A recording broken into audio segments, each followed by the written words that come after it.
My guest today is writer-director Sam Hayes, and his experimental comedy short film, The Business of Moochery, actually premiered at Mammoth Film Fest in 2019.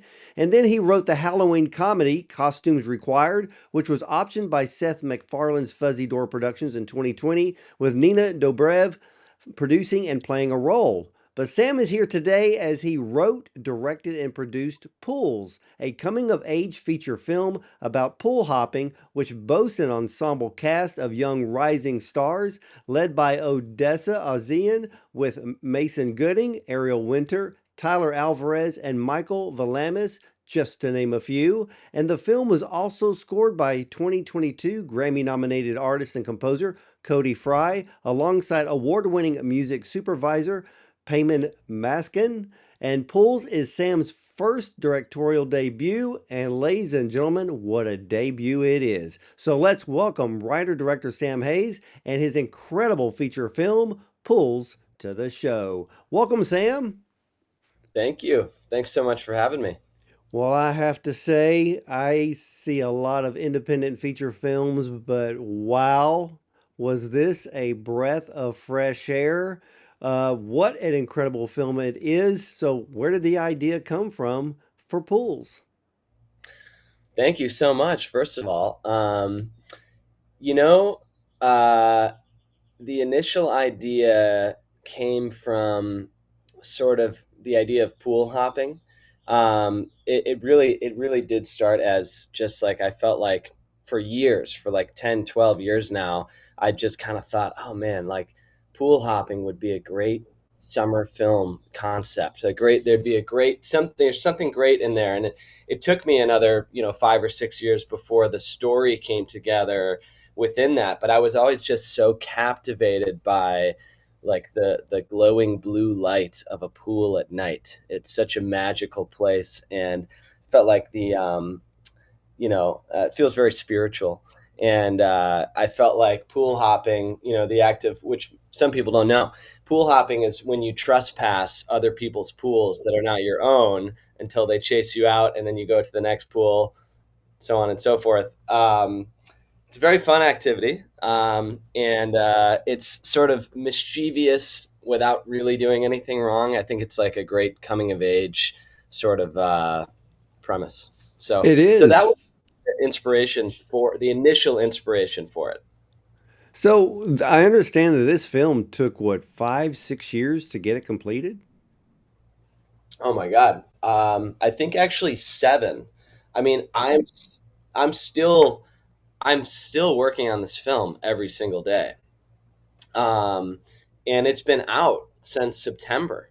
But there's like layers to the distribution process when it's an independent film.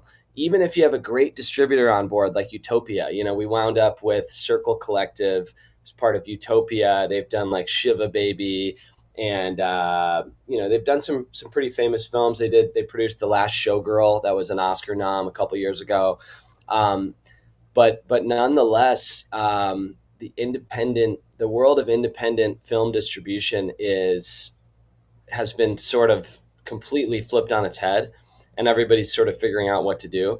And so yeah, it was a very long process. I mean, we shot in the summer of 2021, and that I had been working on it for a couple years before that, raising the money, scouting the locations, building the cast, pre-production, and then shot the movie, spent a year in post-production, and finally got the movie done. And we had this buyers screening set up with UTA for all the buyers to come to UTA. It's a sales agency, or it's a talent agency, and check out this film. And we set it up for a few months out, and by the time we got to the day of the buyer screening, that was also the first day of the writer's strike in Hollywood and the actor's strike. And so the strikes went on for almost a year, and that was all like no go. There was no buying, no selling, nothing was happening. Technically, it wouldn't have been illegal, but it just nobody was doing anything. So then I had all this extra time with the film where it just felt like it was in no man's land, and I wound up taking a good look at it from an outside perspective of on my own work, after getting some separation from it and being like, oh, wait a second, this could be way better. So then I wound up going back in and doing significant re-edits of the film, shaving off 7 or 8 minutes, and got a lot stronger. And then after that, we started getting into festivals, winning some festivals, got Utopia on board, and then last September we came out in 100 theaters, and we had a bunch of pool parties to celebrate the release. We had like pool party premieres in LA, Chicago, New York, and yeah, it was really fun. So kind of just gave you a huge rundown that I didn't mean to, but that's sort of the story of the film and why it's I've been working on it for 7 years, and we're still in the midst of figuring out where it will land this summer as far as streaming services go. So we had our theatrical. Now you can rent it or buy it on Apple or Amazon, but there's nowhere you can just stream it, for free without buying it individually. So we will see where it lands for that. But even finding that partner is also a massive process. So And indeed it is. And yeah, what I loved about this film, it is like stepping back in time and seeing elements of like The Breakfast Club, 16 Candles, yeah, St. Elmo's Fire, The Holdovers. Uh, it just has that. It just has that perfect coming of age vibe to the whole film. And I want to kick this off with because your main character, which is Kennedy, played by Odessa Azian, yeah, yeah, she's on the verge of getting kicked out of school. I yeah. found her to be a free spirit, but she's a little bit lost due to losing her father. And I found that her procrastination was a cry for help, which she Hmm. feels constrained by time, which was interesting. And that, of course, within the film, we know that her father had a stroke, so his time was short.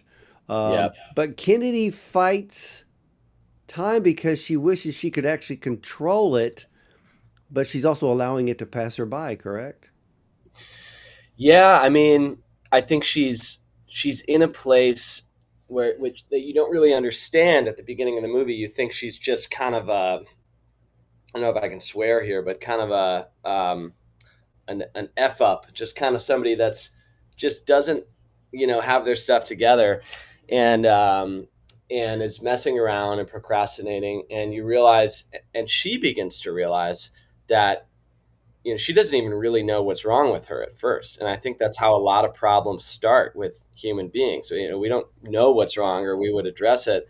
Um, and she's really at this crossroads where she's lost her father.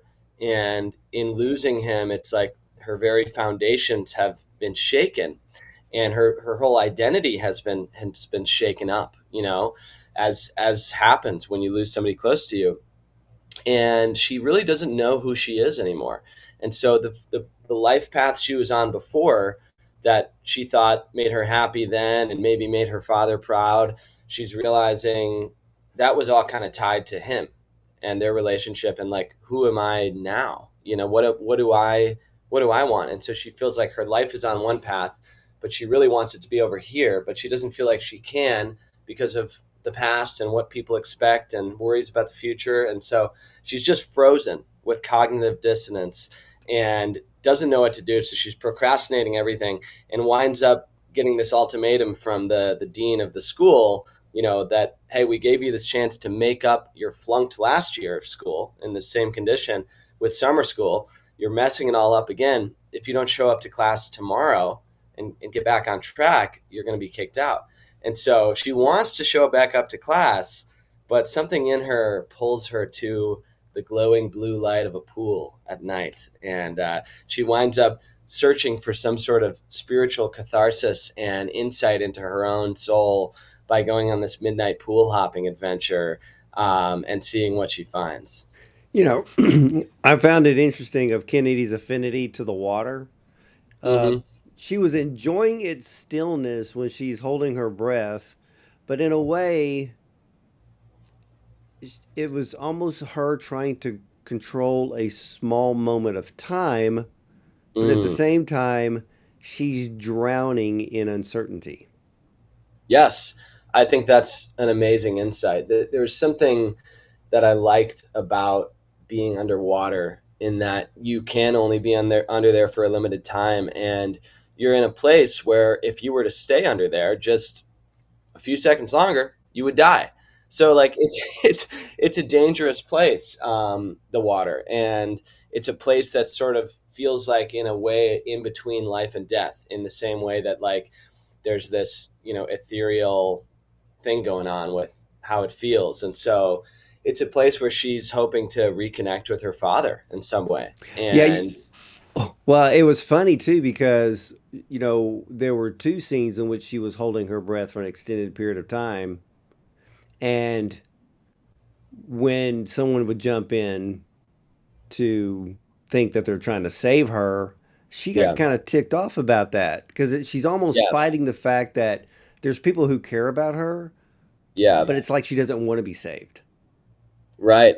Yeah. And I think it's not that, some people have interpreted this movie as if she's like suicidal. I don't think No, it's that. no, I never I saw that. don't, yeah, I don't think it's that, but she is recklessly endangering herself because she's so desperate for some kernel of certainty and some sort of answer. And what she realizes by the end of the film is like, there's not going to be any answers. There is no certainty in life. And so you kind of have to make it up as you go, and she eventually gives herself permission to do that and to be who she wants to be right now, rather than searching for some definitive answer based on, what other people give her permission to do, even family. I mean, ultimately, a lot of us, and myself included, we seek permission from the people closest to us, like our family, to do and be who we want to be. But in the end, you can only give yourself permission for that. Nobody can decide it for you.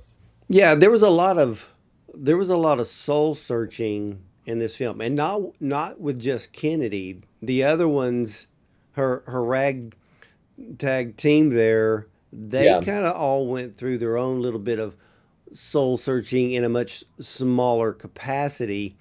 But right. there's a scene that caught my eye right off the bat, and I had to go back and I played it a few times to make sure if I was reading the scene right. I bet Yeah, this scene could have lasted more than 20, 30 seconds.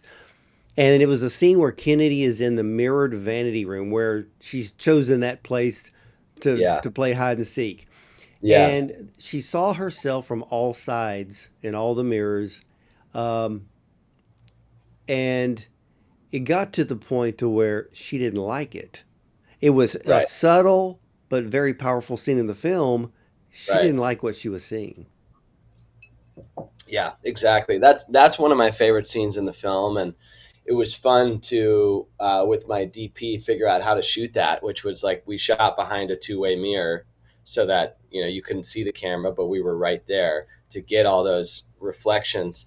Um, yeah, I mean it's a moment for her when she's goofing off and drunk, and eventually is confronted with so many versions of herself staring back at her that she's forced to sort of reckon with herself, and yeah, she's not happy with who she is right now, and she's just sort of confused.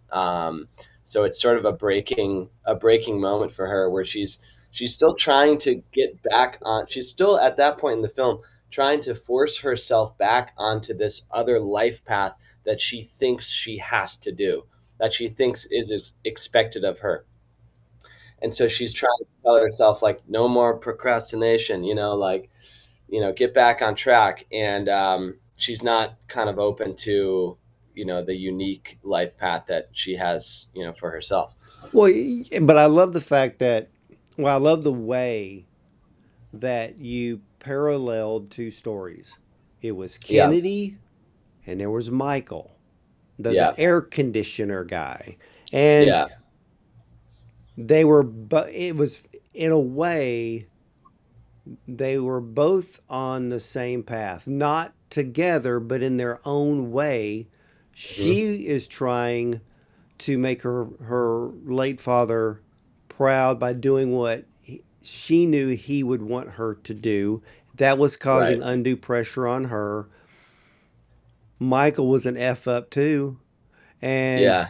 he didn't know that he had the skills within himself to, well, go beyond after, he lost his job. And so I Right. love the way you paralleled them. You kept their stories, well, you kind of brought their stories together in the beginning, then you separated them for a time in the film, and then they came Yeah. back. But when they came back and there's that pool scene, oh my gosh, that pool scene alone with just Michael, um, and then Kennedy. I mean, there's a line in that dialogue, and he says, "You're so worried about the future, you don't even realize that it's already happening." And Yeah. I was like, I re I rewound it and watched it again, and I'm like, oh my gosh, if all of us could even just absorb that one line of dialogue and realize there's so much wisdom in that. Yeah, it's something I tell myself all the time and constantly forget and need to retell myself all the time. But yeah, they did so much. They just did amazing work in that scene. Both of them, they're both incredible actors, and they really got it. They really like nailed it, and they had limited time to do that because, again, this is an independent film. We didn't have unlimited resources, and I saved that scene for the very last day of the shoot because it was the most in-depth work, and I wanted the most amount of time for them to get to know each other as people and as actors before doing it. But by the time we got there, we actually still had 14 pages to shoot on that last day, which is a lot. Usually you want to shoot like 4 pages a day.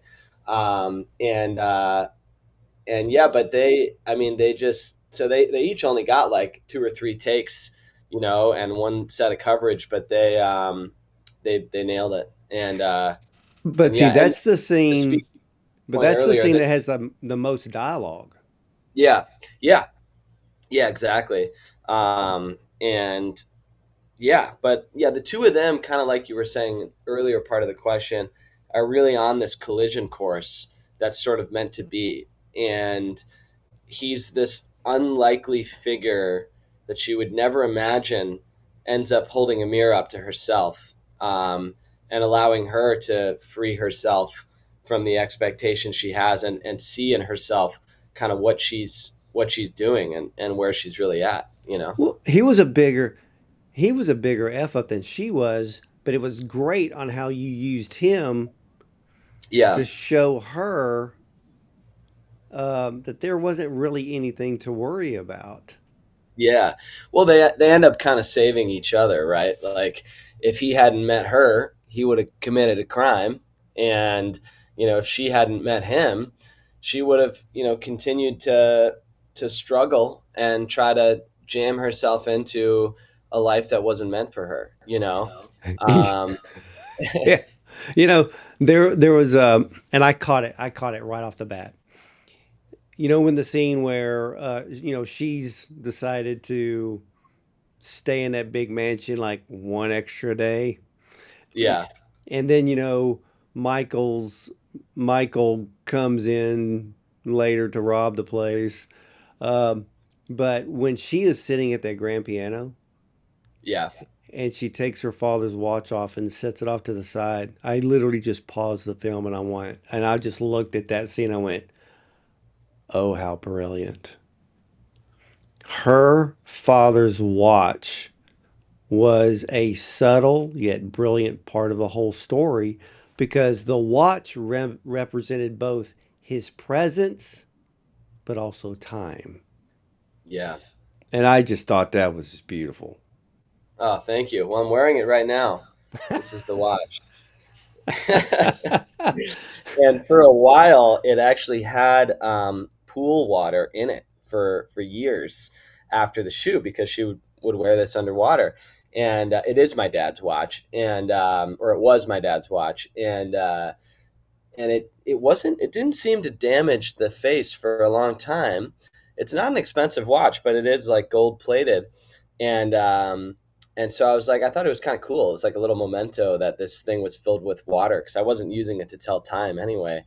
But eventually it did begin to start to wear, and so I got it drained and fixed, and So anyway, but yeah, I'm glad you picked up on that symbol, because yeah, it's his presence, but it's also a reminder that he's not there anymore.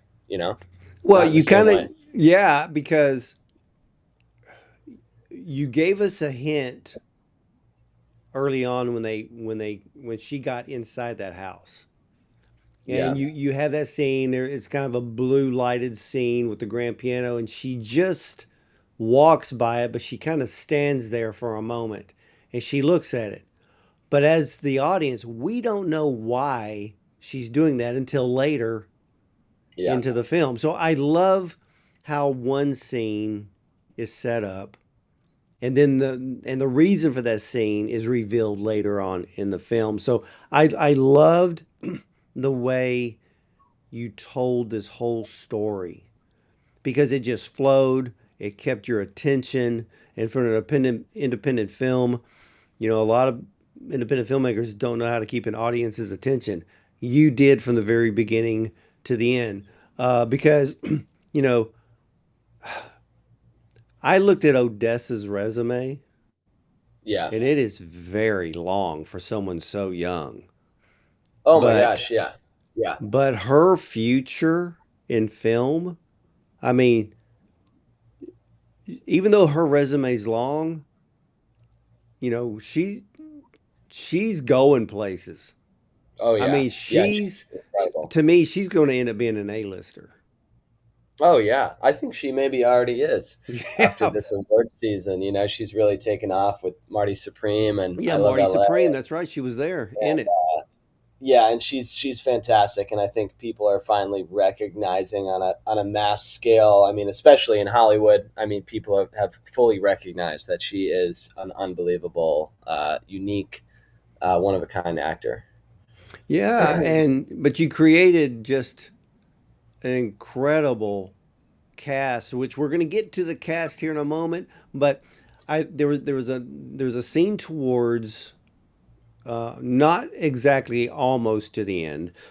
Hmm. They're still in the mansion, Yep. and she's singing for the first time. We hear her sing for the first time.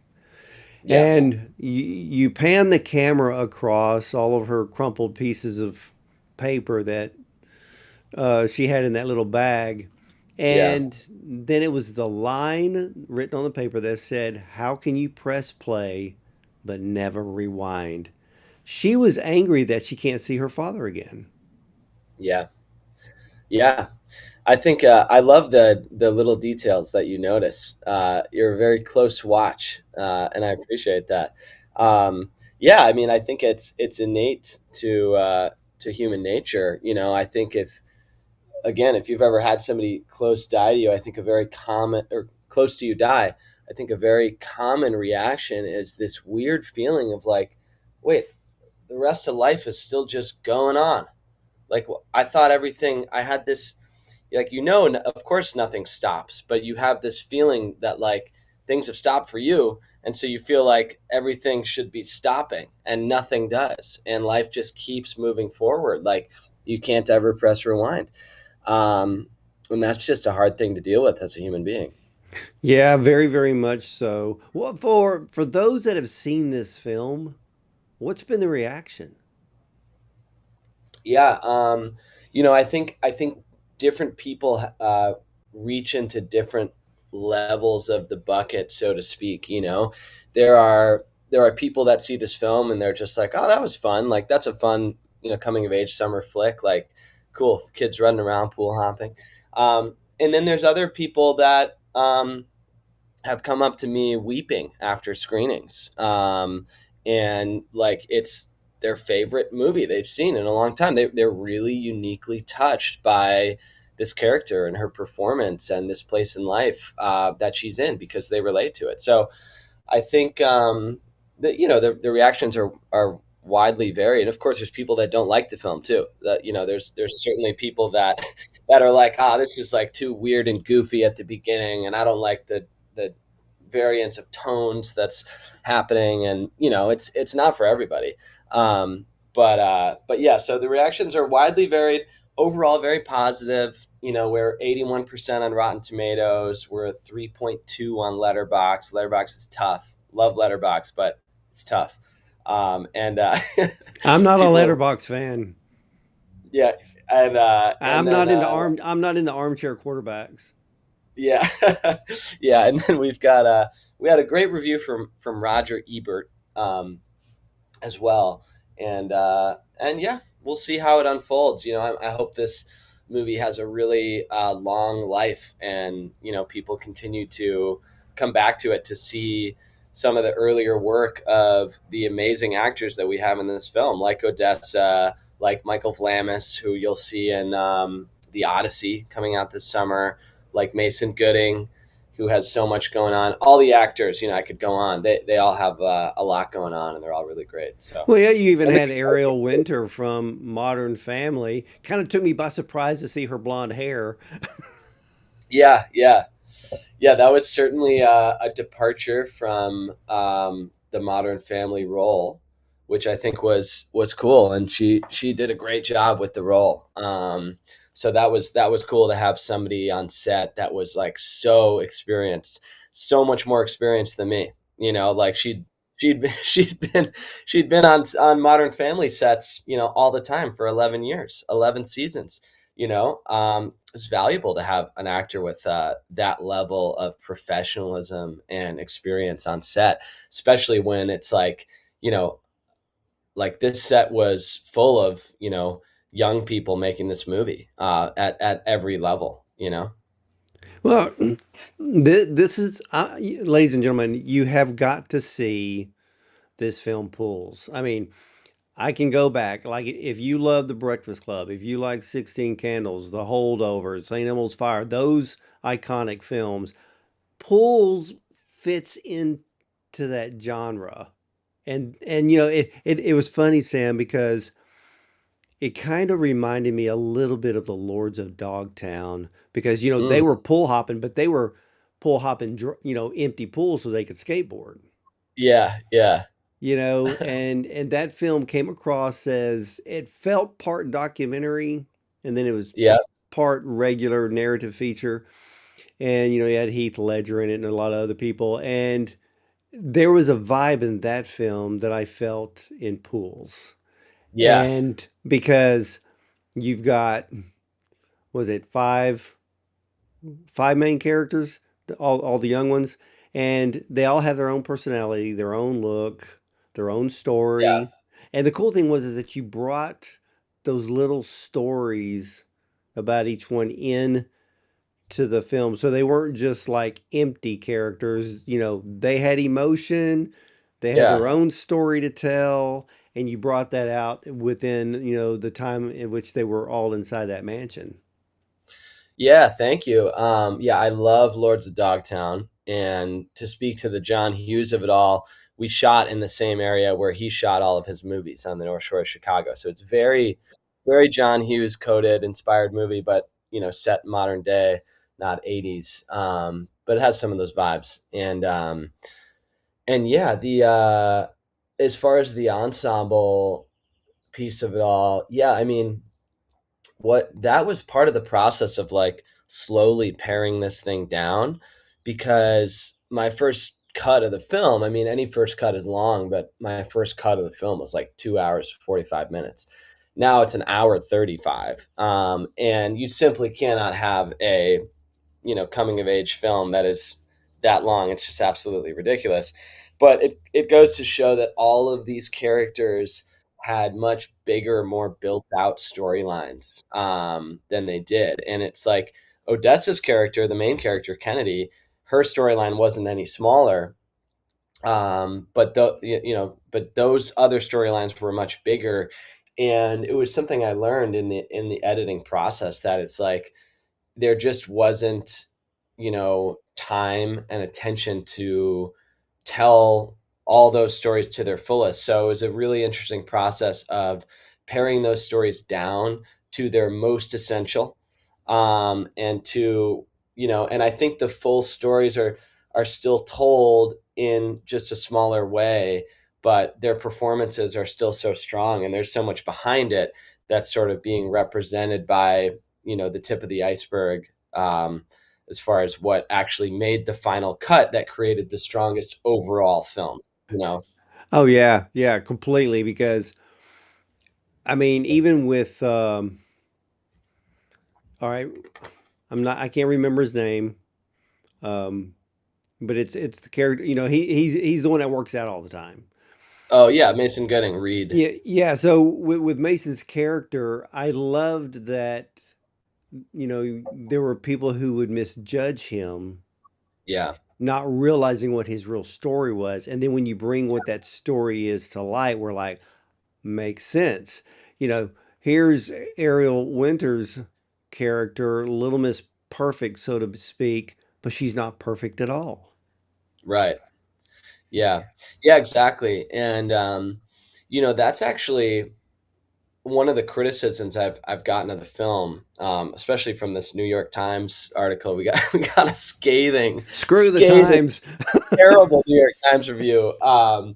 And unfortunately, it just the way that this critic had interpreted it was as if, oh, all of these characters are playing into tropes of classic coming of age characters, like, oh, you have the jock, you have like the pretty popular girl, you have the nerd, and you have like the insecure girl, and all those characters are there, yes, but like what I was trying to do was, flip each of the tropes on its head, and like have each of these characters, you start out thinking that they're one thing, you put them in a box, and by the end of the movie you realize, oh, I misjudged this person, or this person, figured themselves out. And so it does attempt to, play on those tropes, but Yeah, make but them here's the thing.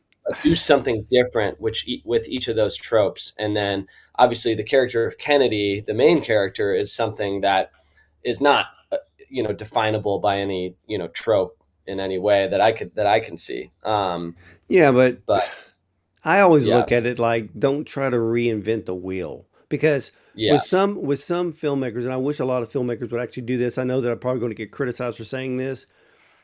If you see a storyline in a yeah, film that was successful and the storyline worked, and right, then you find out that your storyline kind of mirrors elements of that, there's nothing wrong with that. Because at least if you do it, if you shoot it right, it's going to right, work. I don't mind that. I mean, you know, all of us, with all of the John Hughes movies, besides Home Alone, we wish that there were sequels to The Breakfast Club and others. Sequels never right, came. But right, we're going to have films like Pools. We need the holdovers. We need these films to come out, yeah, regardless if they remind us of other films, because to me, that's a compliment. yeah. No, absolutely. I love the Holdovers. That's one of my favorite movies of the Love past it. like 5 years. And but there was actually an interview with Vince Vaughn recently that went sort of viral. I wound up finding it just through Instagram, from South by Southwest. He was talking with Deadline, and he was talking about how studios really, we all know this, they've become extremely risk averse. Everything is based off of like pre-existing IP, and they're not putting the camera in the hands of young people and trusting them to tell unique stories with new, younger voices. They're only doing the things that, and this isn't, obviously like A24, Neon, they're, making incredible stuff, but just by and large, there's a lot less like risk taking on the major studio level. And Well, so, there's good news today. yeah. Warner Oh, what was that? Brothers Warner Brothers started a new department called Clockwork. And Oh, yes, I did Clockwork, hear about that. Yeah. that is going to be much lower budget films Yeah. in the hands of younger Yeah. filmmakers. Because to me, it's Vince was right. It's Yeah. a absolute brilliant idea because Yeah. what happens if you only spend 1 or 2 million on a film, but that film ends up making 50 Yeah. million? Yeah, exactly. Yeah, why not make a bunch more, instead of making one $50 million film, maybe make 25 $2 million films and, see what comes out Well, of that and see what kind of in the, artistry comes well, out of that. well, Sam, in the past, how studios worked their bottom line was they had the films that they would create because they were only going Yeah. after the Oscar. Right. Then there was the high budget films, there was the Yep. medium budget films, and then there was the lower budget films. But at the end, they had a target of where their bottom line should be at the end of the year. But at least Yeah. you were playing 3 to 4 levels, where now most of these studios only play at the 100, 200 million plus mark, which is the dumbest thing I've ever seen. Yeah, yeah, they're only making big, enormous movies that are totally sure bets because it's The Rock, or Tom Cruise or whatever. And don't get me wrong, I don't think anyone's to blame. It's just like a shifting economy. It's like shifting tech and streamers and everything. And Like less risk. everybody's, yeah, everybody's just doing their best. But and obviously, I hope to make a gigantic $100 million movie one day. So I'm not I'm not knocking it, but just like Vince Vaughn was saying, I mean, it would be nice if there was a little bit more risk taking, and a little bit more kind of letting younger perspectives do their thing. Yeah, And yeah. I'm gonna say Vince is actually bring. from the town where we shot Lake Forest, and so we were fortunate to meet him while we were shooting on set, which was very cool. And then he wound up giving me an incredible round of notes in post production that really benefited the film. Little known fact, you know, um, he's not like credited on the film in any way, but I think he is in the special thanks actually. But as he should be. But but yeah. Anyway, I don't even know how we got into this. Oh, Well, this is why, because you were talking about like coming of age movies, like John Hughes movies and stuff, and so few of those are made now, and so few of them are reaching audiences because like they're kind of cross genre.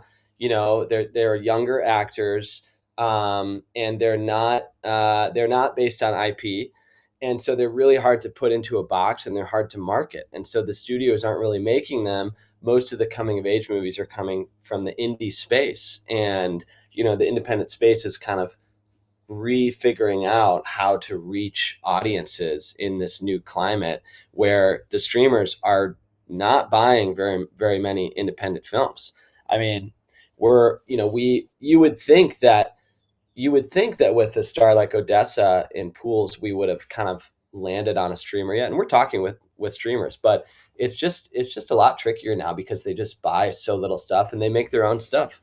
yeah, that's the problem. They Yeah, make their own stuff, and as much as I hate to say it and use the word, when the streamers make their own stuff, to me it doesn't really come out as good movies. It just comes out as content for their platform. And I right, don't ever want to say a movie is content, but the streamers treat movies like content, and that's wrong. right. Pools, when I'm looking at this overall, if I'm looking at the movie poster, I'm watching the film, I'm getting the vibe. I don't see pools being that hard to market Yeah, at me all. neither. Me neither. Yeah, Because we need coming of age. We need more rom-coms. We yeah, need to get out of the stupid superhero. And of course, there's a lot of spy, assassin, military vibed type right. films out there because they're the ones that pull in the most when it comes to the streamers. I mean, my gosh, you got Yeah, Reacher and the Jackal, and the list goes on. But yeah, pulls, man, the film industry needs to go back to that because it's pools. It's the type of movie that you created that gets the young people back in the theater. I mean, yeah. I your hope film so. should have been in 3,000 theaters. Oh, thank you so much. Yeah, I mean, yeah, it's just sort of the politics of it all. I think it's we kind of came up and made this film at a very difficult time of transition. And but we've been fortunate that, yeah, I was fortunate to have the extra time with the film because it made it so much stronger. And the actors have grown so much since then, and so I think the film will end up sort of getting the attention it deserves, even though it's been a long journey to get it off the ground. Well, I'm going to ask you about this very super quick scene. May not Yeah, mean absolutely nothing to anyone out there, but when I saw it, it reminded me of a few scenes of other films that I've seen, and I've talked to film directors. So I'm going to find out if you're going to tell the same story. There was that small clip of Kennedy seeing the rainbow. Was the yeah. rainbow something that just appeared during filming, so you turned it into a quick scene? Yeah, I mean that one's actually credit to her. We were filming inside because of the rain. It was like the whole shoot was like completely unpredictable weather. It messed with us all the time, and so we had to move inside, and we're filming some other stuff that we weren't planning on filming. And then as the rain was letting up, Odessa just saw out the door, like, oh my God, there's a double rainbow. She just ran off set and she was like, there's a rainbow, like we have to film it, we have to film it. And Ben, our DP, just grabbed the camera off the sticks and just like we just handheld, just shot some stuff. It was just B-roll at the time. Didn't know where it would end up in the movie, but it wound up working perfectly for that contemplative part of the movie, where she's alone at the house, and it's a lot of people's favorite scenes. It's really beautiful work. Like Ben did an incredible job, and obviously that mansion, that setting alone, we were so fortunate to have that, from a wonderful family in Lake Forest named the Smiths. That without them, this movie would not have been possible in the way that it was without access to that amazing location, for a price that we could actually afford. So was the exterior and interior one location? Yeah, yeah. I mean, we shot more than half the movie at that location. It's like, for those who haven't seen the movie, it's an incredible sort of old money mansion that in Lake Forest, Illinois, that the kids sneak into and wind up realizing nobody's home at this mansion. They've been running from the police, and they find themselves at this incredible estate. And so, yeah, most of the movie takes place outside or inside of that mansion. And we were kind of camped out there for like 2 months. We were there in pre-production, we were there through production, and we used it as an office. We had several people sleeping there. It was yeah, it was really like a godsend, that place. Well, your film was an official selection at South by Southwest, Toronto International, Flickr Fest. When you're an official selection at those high-end festivals, does that help you in distribution at all? Yeah, absolutely. I think so. It was South by Southwest Sydney that was the first festival that we had just kind of finished a recutting of the movie and these revisions, and they invited us down to premiere there, and we were like, okay, awesome. It was in Australia, and and so we were like, yeah, let's do it. And that we wound up winning the audience award there. And after that, we were kind of got the attention of TIFF, and we wound up doing TIFF Next Wave. TIFF does like this thing where every spring they select 10 films that they think are like amazing for young people, like the next generation of films. And most of these films come from Sundance or South by Southwest in Austin, and we're fortunate to be selected and play there.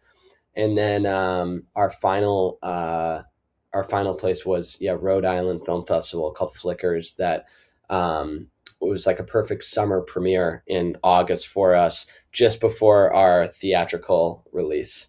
So yeah, the festivals helped all along the way. I mean, it's really, really hard to find a distributor as an independent film without a festival, um, because people are looking for a cosign. They're looking for to say, well, I think this movie's good, but who does anybody else like agree with me? And so that's why festivals are so competitive, so hard to get into, and can be very political as well. Oh yeah. But are a great a great way to launch a film. Well, So so where can my audience again tell us where everybody can see Pools now? Um, now pools can be seen on Apple or Amazon or Fandango. You can rent it or buy it. You can rent it for $4 or $5, and you can buy it for like 10 or 15. Um, and that's the only place you can see it right now.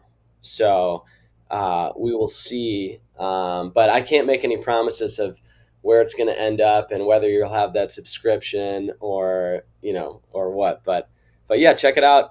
You can get it right now for $5. So Hey, there you go. And ladies and yeah. gentlemen, this film is worth the price of admission.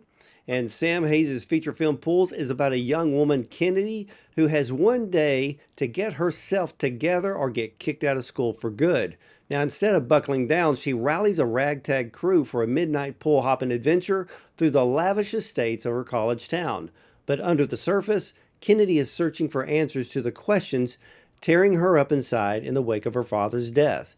As the secrets spill, this wild escape becomes a cathartic journey of self discovery. Now, I love coming of age stories, and this one is full of realism. And many young people today will fully relate to the wonderful storyline that Sam Hayes has brought to the silver screen. Now, Hollywood needs to make more films like this one. Again, remember the days of the Breakfast Club, 16 Candles, St. Elmo's Fire, but now we have Pools, a must see film. So go buy it or go rent it today. And Sam, thank you for sharing this most amazing film with me today. Thank you so much. Thank you for checking it out and watching it, analyzing it, and for having me on your show. It's an honor. It's been really Hey, cool. well, you're welcome back, and much success to you and the whole crew and the future of Pools. Hopefully, it'll be one. I'm going to call it. I think Pools should be the next film that even 20, 30, 40 years down the road, we're going to still be talking about it. I hope so. That would be a massive blessing. We'll see. You never know. That's But it. yeah. Thank you again. You're very welcome. And ladies and gentlemen, remember you can watch or listen to all of the Bond on Cinema interviews at bondoncinema.com. Check out our Prime show, our YouTube channel, and yes, we're on Spotify, iTunes, and more. And remember, you're either going to see me at the movies or from the red carpet.